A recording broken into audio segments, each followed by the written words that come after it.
Donc maintenant, l'idée, c'était aussi de vous donner quelques codes de lecture, parce qu'on en a vu un petit peu là quelques-uns en déroulant. On a vu le nom des fonctionnalités, IP, CF, VF, etc. Mais l'idée, c'était d'aller un petit peu plus loin pour vous expliquer un petit peu comment on a pensé toutes nos références documentaires pour que vous puissiez vous y retrouver facilement et que vous compreniez comment ça marche en fait. Parce que pour nous, c'est une évidence, on baigne dedans depuis longtemps. Mais pour quelqu'un qui découvre, il y a quelques subtilités qui peuvent être intéressantes de vous fournir en formation. Comme ça, vous avez les clés de lecture et ça vous permet d'aller beaucoup plus vite. Euh, Oui, au niveau méthodologie, donc vous allez retrouver les mêmes principes que dans d'autres types de SFG que vous avez peut-être déjà lus et eu à utiliser, avec la description d'un processus général et un découpage fonctionnel en sous-processus jusqu'à l'élément le plus petit qui est la règle de gestion, un rangement en termes de traitement donc, et puis un rangement et un référencement aussi en termes de données.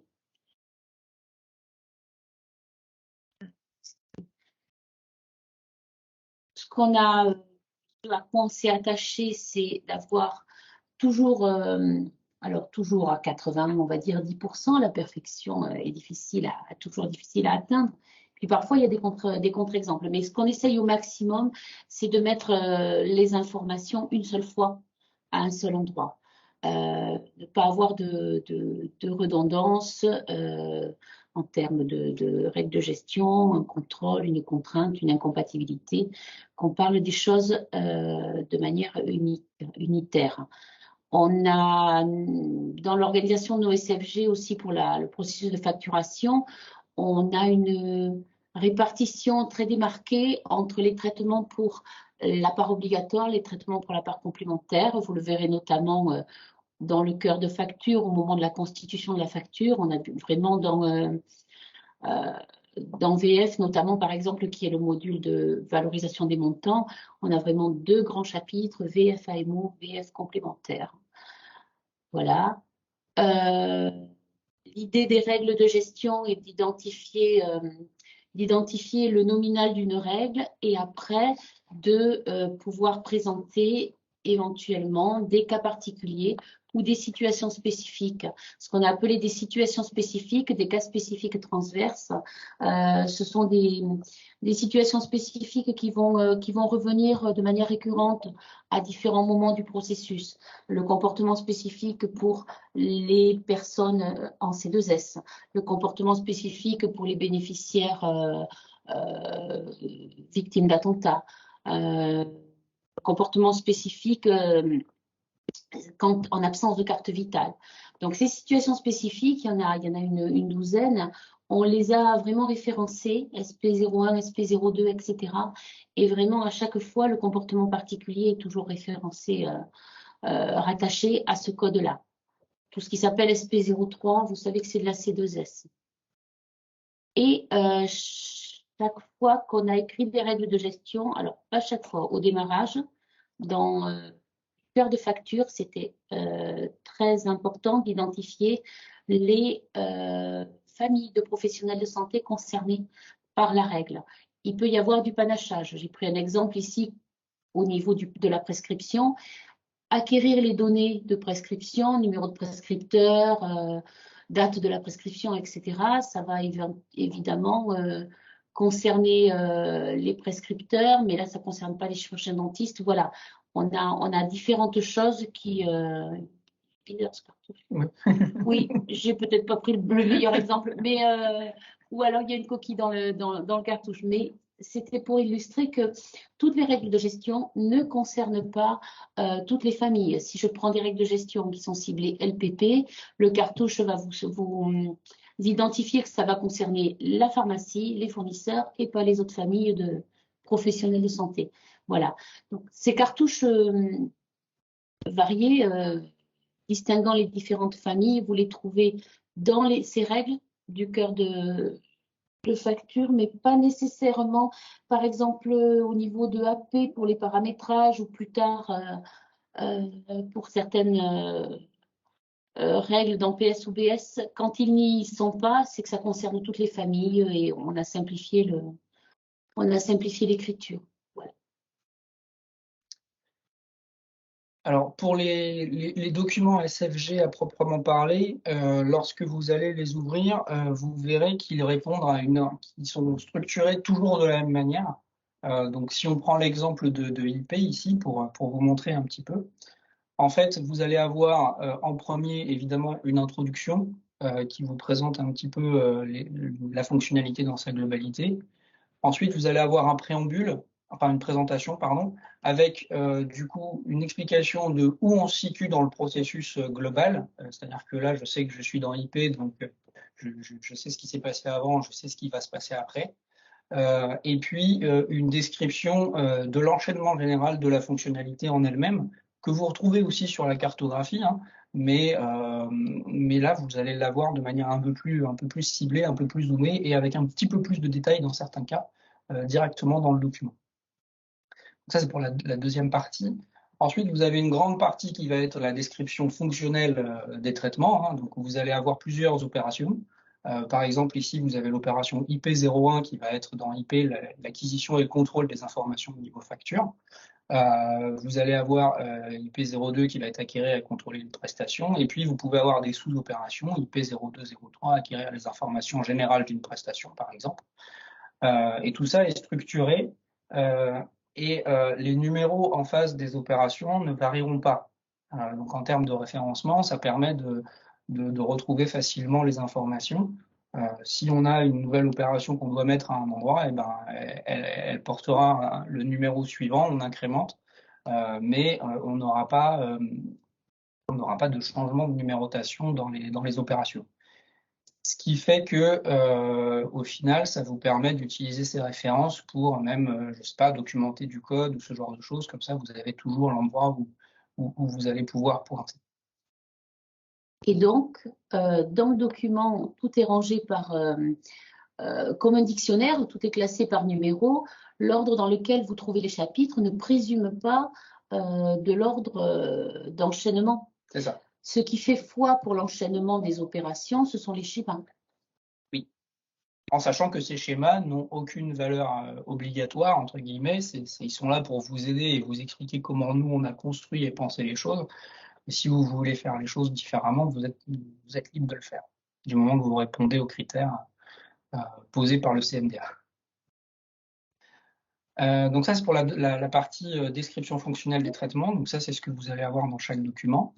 Ensuite, vous allez avoir une documentation fonctionnelle des données avec un niveau au-dessus qu'on a appelé des domaines fonctionnels, hein. Donc là, vous avez DF IP, c'est le domaine fonctionnel de la fonctionnalité IP qui correspond aux informations de la prestation.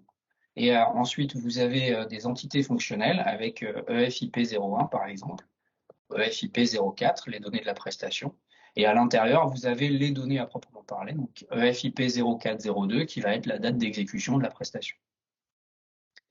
Donc ça, c'est vraiment une logique de référencement avec chaque donnée qui porte une référence unique que vous retrouverez c'est-à-dire que quand vous retrouvez cette référence citée à un autre endroit du corpus documentaire, vous savez qu'elle existe à un seul endroit et que vous ne pouvez pas vous tromper.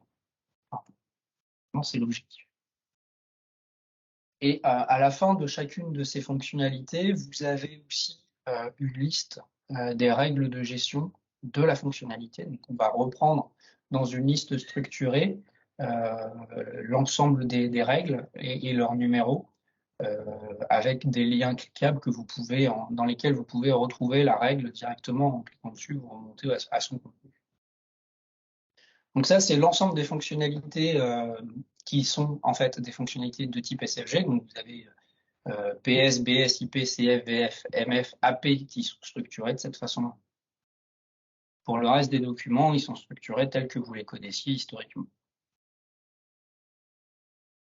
Et puis, vous avez donc dans les opérations et les descriptions fonctionnelles des traitements, vous allez avoir des appels à des données et inversement, lorsque vous allez retrouver la donnée, vous allez pouvoir retrouver la règle d'acquisition qui va à côté.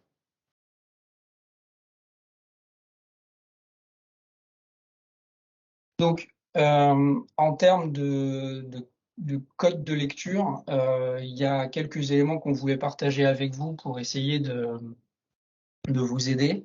Donc, vous avez tous ces éléments-là qui sont repris dans le document GD dont j'ai parlé un petit peu tout à l'heure, qui vous explique un petit peu toutes ces clés de lecture pour vous présenter un petit peu la manière dont c'est structuré. J'ai repris ici quelques exemples pour vous illustrer un petit peu la mécanique.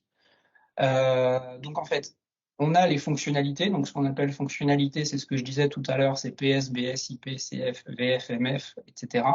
Donc là, vous avez un document Word par fonctionnalité, enfin un PDF pour vous en l'occurrence. À l'intérieur de ce document, vous allez avoir un certain nombre d'opérations que j'ai présentées juste avant avec PS02, IP01 par exemple. Ça, ce sont que des exemples. Ensuite, vous avez des traitements ou des règles de gestion qui vont être référencés avec donc le préfixe RG pour dire que c'est une règle de gestion.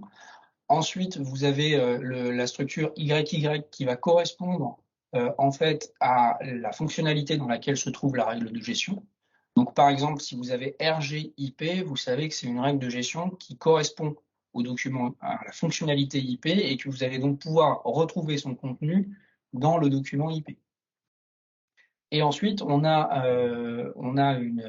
3 digits qui permettent de numéroter en fait les règles et à chaque règle correspond une référence unique, en sachant que ces numéros ne présagent pas non plus de l'ordre dans lequel va se jouer la règle, etc. C'est vraiment juste de l'identification pure de la donnée pour lui donner une référence fixe. Donc ça, c'est pour les nouvelles règles de gestion que vous ne connaissez pas. Vous ne connaissez pas sous ce format-là, en tout cas. Mais on a aussi, dans un souci de clarté, essayé de garder les règles qui étaient déjà référencées dans le cahier des charges historique. Donc, en gros, vous allez avoir la même structure. Vous allez avoir un RG underscore fonctionnalité, RG IP par exemple.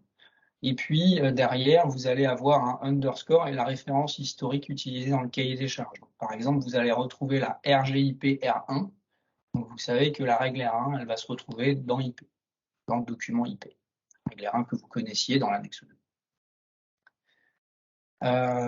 Et en fait, on a utilisé la même manière de présenter les entités fonctionnelles et les données, avec à chaque fois un préfixe qui correspond en fait au type d'objet qu'on manipule, underscore la fonctionnalité dans laquelle il se trouve, et puis après des numérotations qui vont permettre de servir de référence, et de référence fixe et commune. Dans les règles de gestion que vous allez avoir, on a essayé d'avoir en gros 3 grands types de règles. On va avoir les règles d'acquisition, de détermination. Ensuite, il y a les règles de contrôle ou les règles d'interdiction. Et puis après, il y a toutes les autres règles, informer, rechercher, etc. Toutes nos règles, on a essayé de les faire commencer par un verbe, ce qui permet d'être plus clair dans la manière de l'écrire. C'est-à-dire le logiciel doit faire quelque chose, enfin, c'est acquérir, déterminer, etc. Et en général, mais là il y a aussi des exceptions, mais en règle générale, on essaie de faire en sorte qu'une règle de gestion permette l'acquisition d'une seule donnée. Par l'acquisition de données, on a une règle de gestion. Donc ça, c'est l'attitude générique qu'on s'est donnée. On a parfois quelques écarts, mais c'est le fonctionnement général qu'on a voulu se donner dans la rédaction de TCP. Ce qui fait qu'au final,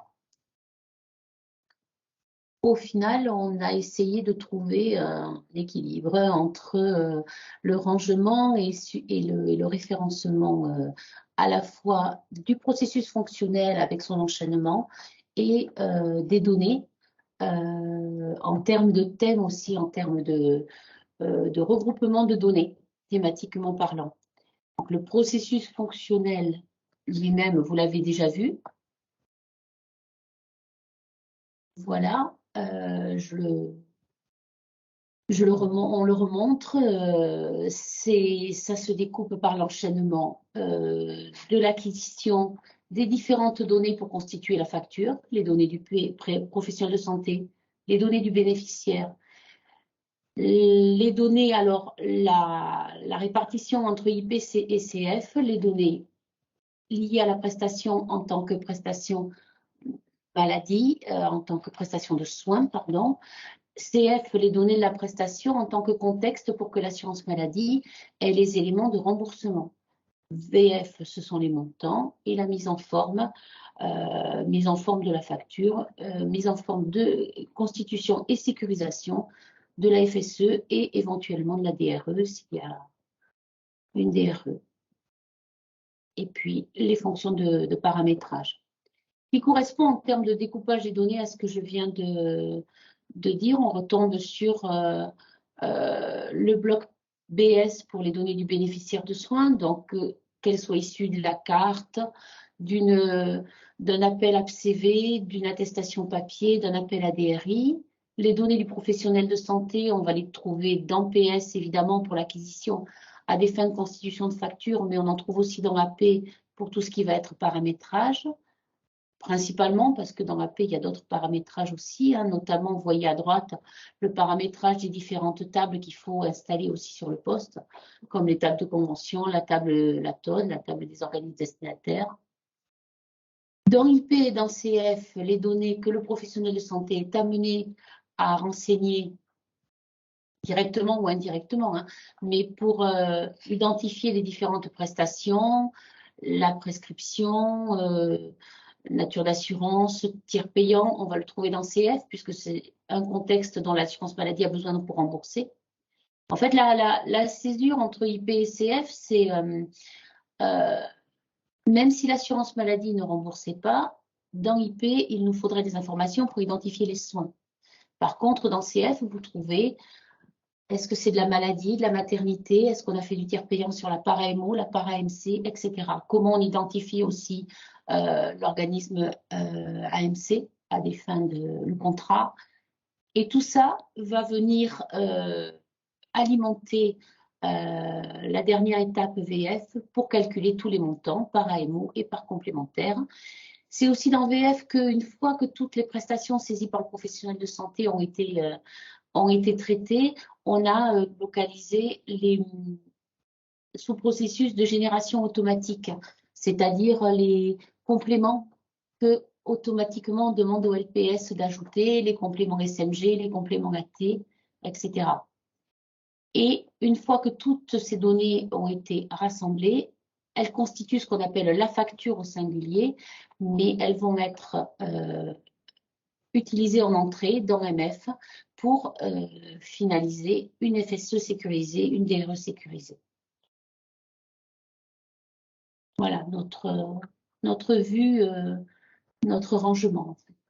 Et pour repréciser, on vous a présenté aussi sur ce schéma tout ce qui était hors périmètre Sésame Vital à proprement parler, et donc ce dont on parlait tout à l'heure, pour nous, la base LPP, les tarifs de la NGAP, les bases biologie, les bases médicaments, tout ça, c'est pas dans notre périmètre, donc pour vous, en fait, vous les utilisez tels que vous pouvez les récupérer, mais nous, on n'a pas vocation à les donner, quoi. C'est du domaine de l'assurance maladie. Un point qui est juste un dernier point en termes de navigation qu'on voulait aborder avec vous, c'est le lien entre finalement les SFG que vous allez recevoir et les annexes que vous connaissez déjà.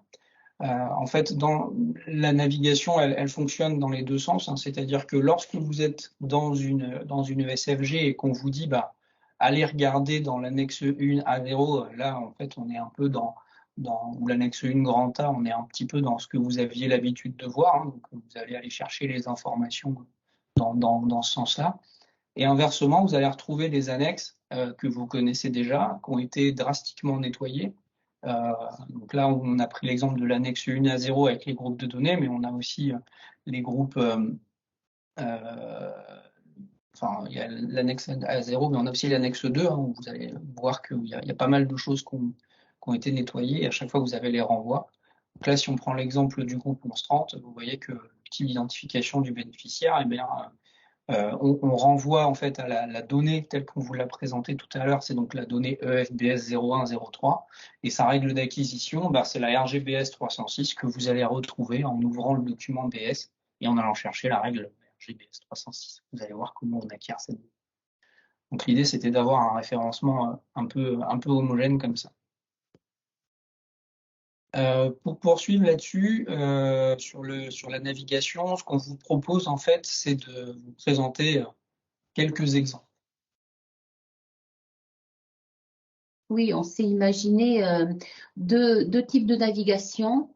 On se disait que quelqu'un, on l'a vu aussi chez nous, hein, on a des gens qui connaissent le cahier des charges depuis très très longtemps et qui ont toujours qui ont les réflexes de naviguer dans les annexes, annexe 1 grand A, A0, annexe 2. Donc, ce point de vue fait que vous allez vous trouver maintenant dans le corps du cahier des charges ou dans les annexes avec des paragraphes qui ont disparu et qui ont été remplacés, comme on le voyait dans le slide précédent, par un renvoi vers une règle. Donc, en fait, vous pouvez continuer à naviguer comme vous naviguiez avant et quand les parties ont été supprimées, vous avez le renvoi vers la règle des SFG. Et qui vous amènera à ouvrir la bonne fonctionnalité des SFG en suivant les codes dont on vient de parler, pardon, pour avoir le contenu et le descriptif de la règle. Et puis inversement, on peut naviguer autrement en entrant toujours en point d'entrée par le corps du cahier des charges, dans lequel on va avoir au chapitre 4 le descriptif du processus fonctionnel qui va renvoyer vers les SFG. Et dans le déroulé des SFG, au moment où ça devient plus technique parce qu'il faut appeler un module, SSV mise en forme par exemple, dans MF, il y a le renvoi vers l'annexe 1 grand A où on va trouver les paramètres d'appel plus techniques de la fonction SSV mise en forme facture. Voilà, donc dans les exemples de navigation, on parlait par exemple de prendre un document qu'on connaît depuis longtemps pour quelqu'un qui navigue dans le cahier des charges depuis plusieurs années. Il ouvre l'annexe 2, il va chercher la R29. Elle a été remplacée, elle a été vidée et puis elle a été remplacée par un simple renvoi à la RGCF R29. Donc, comme on montrait tout à l'heure, on a quand même conservé la référence. On peut ouvrir le document, la liste des RG par ordre alphabétique. Celui-là, il peut servir à ce moment-là, à ça. Il va nous dire que, évidemment, elle est dans CF, au chapitre CF 0105, en page 67. Ou bien on peut directement aller dans CF et rechercher R29. Ou au dernier chapitre, dans la liste des règles, on va trouver la R29 et on remontera par le renvoi, on remontera à la règle dans le bon chapitre. Ça, c'est une première façon de naviguer. Et puis une deuxième, en lisant les SFG, on est entré par le corps du cahier des charges, on a vu le descriptif du processus fonctionnel qui nous a renvoyé au SFG. On prend les SFG dans l'ordre, IPCF, on va lire une règle qui va nous parler en fonction de la nature d'assurance, il faut faire ceci ou cela. Alors au maximum, quand dans les règles textuelles, on parle d'une donnée, on met entre parenthèses la référence de la donnée. Donc, si on veut connaître les différentes valeurs des natures d'assurance, on peut remonter au dictionnaire des données qui va nous donner la liste des valeurs. Si on veut savoir quelle est la règle d'acquisition, à quel moment on acquiert cette nature d'assurance et de quelle façon, s'il y a des cas particuliers, on va aller dans CF puisqu'on voit bien que c'est une donnée de CF. Et si vous allez au chapitre tout à la fin qui nous donne la liste des données, qui décrit le domaine fonctionnel de CF, on va trouver dans tout le tableau de la liste des données de CF cette EFCF0202 dans laquelle on va nous dire remonter à la règle 304, c'est la règle qui permet de la déterminer au démarrage. On ne met pas dans le tableau des données toutes les règles dans lesquelles la donnée intervient, mais on met la référence de la donnée qui permet la première fois de l'acquérir ou de la déterminer. Ça permet d'avoir des chemins de navigation ici. Je ne sais pas s'il y a des questions du coup sur cette partie-là. Alors, il n'y a pas de main levée, mais il y avait des petites remarques dans le chat. Quand une référence est située dans un autre document que celui que l'on est en train de lire, est-ce que le nom réel du document est indiqué? En fait, vous avez la référence. Donc, la référence, c'est ce que je disais tout à l'heure. Là, vous avez la donnée EFCF02. Si vous êtes, je ne sais pas, si vous êtes dans IP et qu'on vous dit qu'on a besoin de la donnée EFCF02, ben, il faut ouvrir le document CF pour aller rechercher éventuellement la règle d'acquisition si vous en avez besoin. Donc, ça rejoint la remarque d'après. Ça. Et alors, je ne sais pas, là, sur les figures, est-ce qu'on peut faire un recherche texte sur le nom des figures? Non, c'est pas possible. Sur le nom des figures, oui. Les schémas, en fait. Ouais. Dans le contenu du schéma, j'avoue que je n'ai pas testé. J'ai un doute, il faudrait vérifier. Ouais. Les schémas ont été référencés aussi. Il s'appelle, je sais pas, le schéma de l'opération IP 0202 s'appelle SC IP 0202. Et au début de tout document, il y a une table des matières avec la liste des chapitres, mais vous avez aussi une table des matières des illustrations et une table des matières des schémas. Ah, mais c'est sur le contenu en fait du schéma. Ah, mais sur le contenu, on a des schémas sous forme d'images, donc c'est monobloc. Ouais. La recherche ne va pas. Il faut qu'on réfléchisse à ça, je ne sais pas. Et la question sur la cartographie fonctionnelle, alors oui, pour rien vous cacher, moi je l'ai imprimée sur 6 A3 et elle trône dans mon bureau. Et effectivement, le A3 seul, c'est un peu juste, mais avec 6 A3, ça devient lisible. On a réfléchi, on se demandait si on fournissait la longue vue ou la loupe. Avec la diffusion du cahier des charges, on n'a pas encore tranché. Voilà, pour la ouais, mais c'est très déco, c'est très moderne. On a essayé de faire quelque chose d'assez sympa visuellement, donc ça peut marcher. Mais il faut une imprimante couleur. Je vois qu'il y a aussi il y a d'autres questions. J'essaye de suivre en même temps. Là, il y avait un exemple sur la figure 45, on ne retrouve pas RG VF 397, donc ça, on garde la remarque. Non, alors ça, alors oui, les schémas, vous en avez de plusieurs niveaux. Vous allez avoir des schémas. En fait, on a fait des schémas quand on pensait que ça avait une utilité. C'est vrai que c'est important d'en parler, ça. Ah oui, il n'y en a pas systématiquement. Il n'y en a pas systématiquement. Et surtout, quand vous en avez, vous avez un niveau de profondeur qui peut être variable. C'est-à-dire que vous pouvez avoir des schémas qui vont vous montrer comment s'agencent des opérations et vous pouvez avoir des schémas qui vont vous présenter comment se suivent des règles de gestion. On ne descend pas toujours, voire même pas souvent, au niveau enchaînement de règles de gestion. On est plutôt au niveau de l'enchaînement des opérations dans les schémas que vous allez avoir. Parce que c'est vite illisible vu le nombre de règles de gestion qu'il y a. Faire des schémas de ce niveau c'est pas toujours facile. Par contre, quand c'est utile et que l'ordre pour jouer les règles nous semble vraiment important, on a essayé de faire des schémas. Voilà, je ne sais pas si je suis clair.